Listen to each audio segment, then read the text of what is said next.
Hey everybody, Edo here, and for this week's League video, I am going to give you some insights from when I worked at Tabula Digita, now known as Dimension U, but a number of indie lessons. Now, last time we talked, I was working for a company called Mind Control Software, work for hire studio, ups and downs, but one of the projects we worked on was a game called Dimension or Evolver from the Dimension series. And Evolver may perhaps be the most epic, fantastic algebra, pre-algebra math education product of all time. I mean, this was, Tabula's motto was education for the video game generation, and the objective here was quite literally a first-person shooter math game where you're collecting objects, you've got Metroid-like visors, you're seeing the world with the math underneath it, all of that stuff. Super awesome, cool project. Super cool. Way too cool.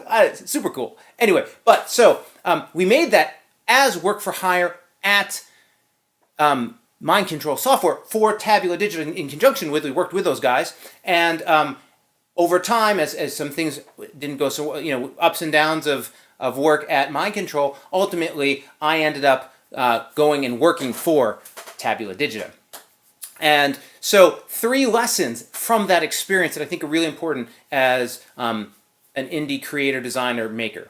So, and they're different. This one's a little bit different. This was a different take for me. This was education company, different objectives, different audience, right? And that's some of what I'm going to talk about. So first and foremost, it's always important as you're working to be really self-aware, really understand what it is that makes you happy as an individual, as a teammate, as somebody working on things, all of that jazz. It's just so important for you to be connected to what makes you tick and what makes you happy, because when you're happy, you make the best products possible. Now, Tabula Digita was interesting because when I came on, they were going to start a game studio, which is really what I had been doing, which is working with teams and making products and doing all that stuff. That's really what I love.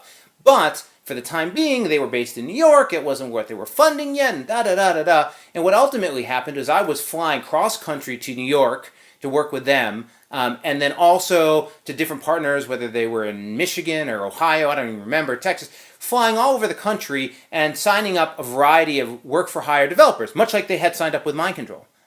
Sort of like a publisher, but working hand in hand. Nevertheless, just quick punchline, it isn't the same. I do distributed development now, but for some reason that sort of fly around, make things happen, but never sort of consolidate and be part of a team, right? Getting teams to do great things. I mean, I'm very proud of the work that I did with Tabula, but it didn't fulfill and bring some of those things that were core to me. And ultimately, down the road, a year and a half or so later, whatever it was, when it became clear that Tabula was going to not end up funding a development studio, that's when we parted ways, because at that point it just didn't feel like the right fit to continue sort of doing that jump around. So again, I mean, everyone's job is specific to them and you're going to learn.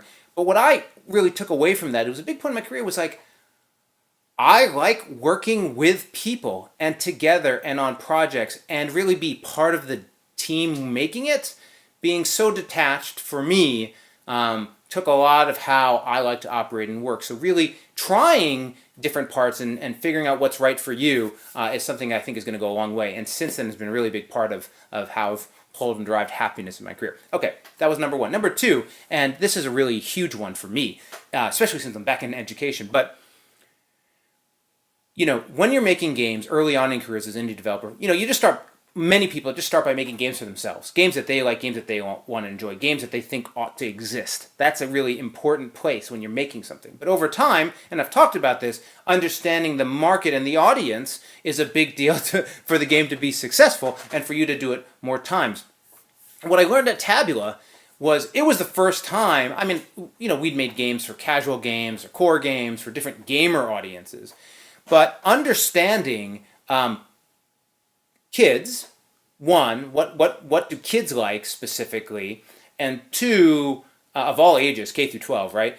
What do kids like, but then also, what are the needs in education, and what are the needs for kids, but what are needs for teachers who teach the kids who are also engaging your software, and what are the needs for the districts or the schools and the sort of gatekeepers to the content to get to the teachers, to get to the students. and being able to facilitate all that happening and all that stuff.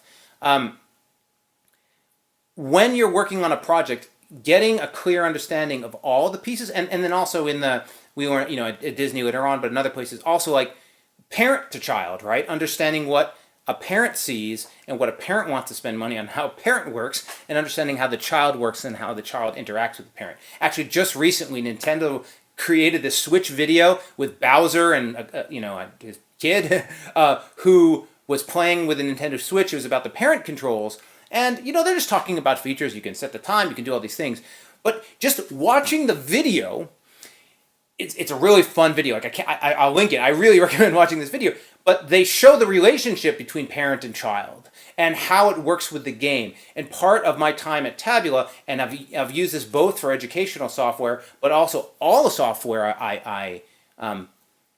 and board games I make now, is looking at and thinking about, hey, who's your core audience? Who's going to be using and playing it? But then what are the secondary forces around that person for point of purchase, for amount of time they can actually consume, and other things? It's sort of like also understanding your device. Understanding this is a big mobile lesson, but understanding what it means to play on a mobile device, right? What's the cadence? What's the relationship between the user and the device? What's their play style? How does that compare to a PC environment? How does that compare to an online and web environment or Facebook environment or console environment? All of those different things impact how the person consumes your game and how it works. I mean, the same thing's true for board games. Understanding if it's a party game versus a heavy game, how long does it take to set up, right? How long does it take to put away? How can it be used? Can it fit in a backpack? What are you trying? What's the market you want to hit with the game, and how are they going to use it? And understanding those dynamics, which is a step beyond just who do I think is going to play this game, can have a huge impact. If you get it right, can have a huge impact. So, to recap here, know what makes you tick and what excites you and how you're most passionate about what you do, because that's a huge source of being successful. And then number two is sort of know your audience. And the last one, which I also think it's actually a nuance of the first two here, is for those of us who made games our entire career, aspire to make games, I found it to be thrilling, exciting, and interesting to make educational products.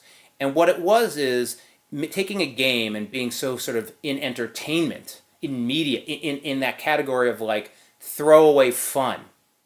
Nothing wrong with fun. I love fun. But then also having the opportunity, and again, as I say, I'm in education again, but also having the opportunity to make an experience that leverages and touches all of those fun game dynamics, mechanics, all the things that makes pop culture, entertainment, something somebody wants to play and buy, and weaving in and pulling in educational and sort of betterment of the world type of value into what you're doing. And I think the biggest takeaway I would have is don't be afraid of that. Whether it's for a job you're considering, or just on your own. If there's an opportunity to weave in really strong historic information into your game and really bring that and think that through, if it's the ability to do a subject matter that people don't normally talk to or think about, if it's the ability to integrate educational ideas into your products, and make them available to schools or others. That's cool and interesting and probably more of a challenge and fun than you might assume. Like, I guess just don't assume. Give it a shot. I think it's neat, and you shouldn't be afraid or look down on or think of education as just some edutainment type category. Although it's really neat to tie into those things and not only provide a fun experience, but also provide a learning moment or learning experience or growth for the people who are using what you make. So those were the three I wanted to share from Tabula. More to come. Subscribe, share, and all that good stuff. Most importantly, play some great games.